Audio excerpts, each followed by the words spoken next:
صلی علی نبینا صلی علی محمد. Assalamualaikum. Welcome. Why don't we celebrate Christmas? Well, because you can't celebrate the days of every religion. You follow Islam, so you follow the days of Islam to be celebrated.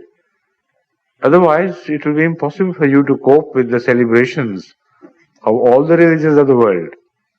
Why not Holi of Hindus and so many other traditional days of celebration of other religions? So because we belong to Islam, and because Christmas is a religious celebration, not just an ordinary celebration, so we don't participate in that. But we are not too narrow-minded. If they are Christian friends, we do send them presents, and there is no harm in it. If they invite us to a bite of turkey, there is no harm in eating of the turkey or sharing their Christmas cake, or even presenting some gift to some Christian friend. There is no harm in such things. But it being a religious affair, as such you should not celebrate it, because your religion is not Christianity, it is Islam.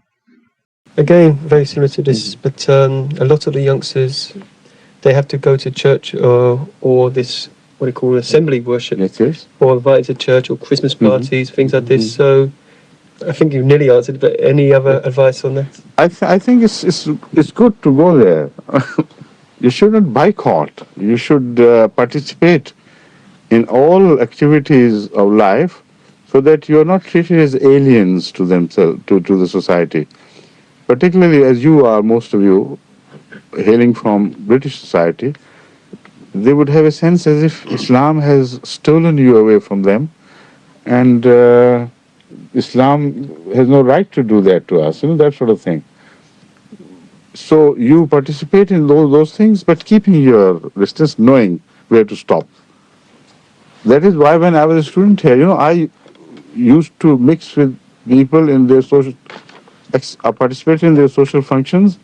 So these things are very important to me, that whenever you go to a country, you should negotiate with them, not like dialogue, but negotiate in the sense of socializing with them, but yet keeping your distance and knowing where to stop. And that is exactly how I behaved during those days, and that is my advice to all of you.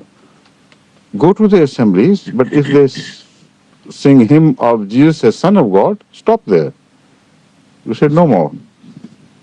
We respect Jesus because it is a compulsion of the Holy upon us by our religion. They respect Prophet Muhammad ﷺ only because of their own decency, if they have that decency, but not because their religion demands that. The religion simply states that he is an impostor, and so the respect is a disloyalty to religion and loyalty to the common decency. But in our case, these two things go together, supporting each other. Our decency is born out of our beliefs. So you must remain decent to Jesus Christ and his values, which are most wonderful values. It is those values which somehow keeping the Christianity alive, otherwise it would have been long dead. So you must know where to go, how to support truth wherever you find truth, and where to stop. And in that way, gradually, you will begin to create that impression which I just spoken about. Which I have just spoken about.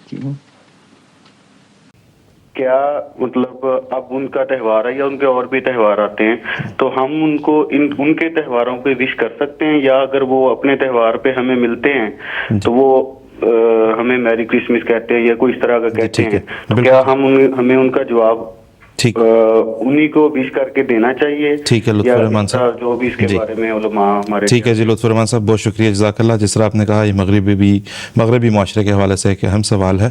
طالب مجیب صاحب سے ہم درخواست کریں گے کہ کچھ روشنی ڈالیں اس پہ.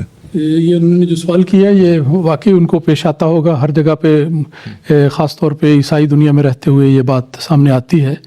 لیکن اس کے جواب میں یہ کہنا چاہتا ہوں سب سے پہلے کہ دیکھیں ہم رحمت للعالمین کے پیرو اور آپ کے ماننے والے ہیں, تو جس وجود کو اللہ تعالیٰ نے ساری دنیا کے لیے رحمت بنا کر بھیجا, تو کیا ہمارے لیے یہ مناسب نہیں ہے کہ ہر شخص کے ساتھ ہم نیک تمنائیں رکھیں اور ان کے ساتھ اپنے نیک جذبات کا اظہار کریں؟ عقائد کا اختلاف اپنی جگہ پر ہوتا ہے, لیکن دنیا روزمرہ کی زندگی میں جب ہم ملتے ہیں تو کیا ہم ہر روز نیک تمناؤں کا اظہار نہیں کرتے؟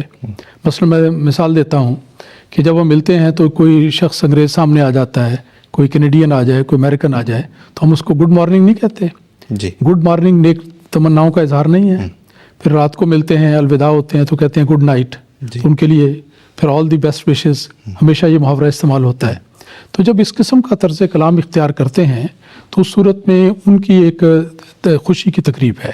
جس طرح وہ خوشی کے موقع پر ہمیں اپنی نیک تمناؤں کا اظہار کرتے ہیں, ہم ان کے لیے اگر نیک تمنا کا اظہار کریں تو اس وضاحت کے ساتھ کہ ہم نہ ان کے اس مذہبی عقیدے میں شامل ہیں, نہ اس کو درست سمجھتے ہیں, نہ اس سے اتفاق کرتے ہیں, لیکن ایک عمومی رنگ میں وہ اپنی ایک خوشی کا موقع مناتے ہیں, جس طرح فیسٹیول کے طور پہ, ایک تہوار کے طور پہ ہے. اس سے زیادہ اس کی حیثیت نہیں. ویسے بھی آج کل کے دور میں اس کو مذہبی حیثیت سے زیادہ ایک سماجی اور سوشل حیثیت دے دی گئی ہے. ایک خوشی کا موقع ہے, تو اس موقع پر اگر ہم اس کے رہتے ہوئے ان کے ساتھ خوشی کا اظہار کریں تو اس میں تو کوئی مذائقہ نہیں ہونا چاہیے. بس صرف یہ ہونی چاہیے کہ مداہنت کا طریق نہیں ہونا چاہیے کہ گویا وہ اگر جو کہیں اس طرح کر لیں. جیسے مثلا اگر ان کی پارٹیز ہوتی ہیں اس میں ایسے وہ سانگز گاتے ہیں, ایسے نغمے پڑھتے ہیں جو تثلیث کا پرچار کرتے ہیں, توحید کے خلاف ہیں, تو ہم صرف مداہنت کے خیال سے کہ ان کو خوش کرنا ہے تو ان کے ساتھ شامل ہو جائیں, ہرگز اس بات کی اجازت نہیں ہوتی. ہمیں اپنے جو بنیادی اصول ہیں ان پر قائم رہتے ہوئے, لیکن ایک بنیادی تعلیم یہ بھی ہے کہ دوسروں کے ساتھ, اپنے پڑوسی ہوں, دوسرے ہوں, رفقائے کار ہوں, ان کے ساتھ نیک جذبات ہونے چاہیے.